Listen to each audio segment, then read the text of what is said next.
yabakiriye rero arababaza umwe n'uwundi ivyerekeye ku ruhande rw'umwe, arashikiriza baravuga impamvu ico vyavuyeko kugira ngo ico gikorwa co muri iryo shirahamwe Afrisere gihagarike.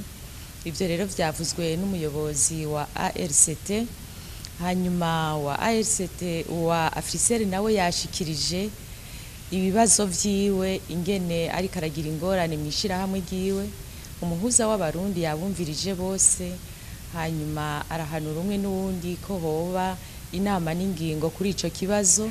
Araheza mbere arashiraho umugwi uzobandanya gukurikirana ivyo bibazo.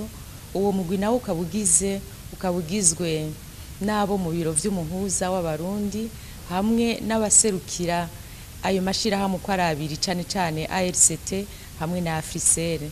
Uwo mugwi rero uhawe indwi zibiri gukorera kuri ico kibazo, hanyuma bazoshikirize ivyavuyemwo. Twizere yuko inyishu nziza izoboneka.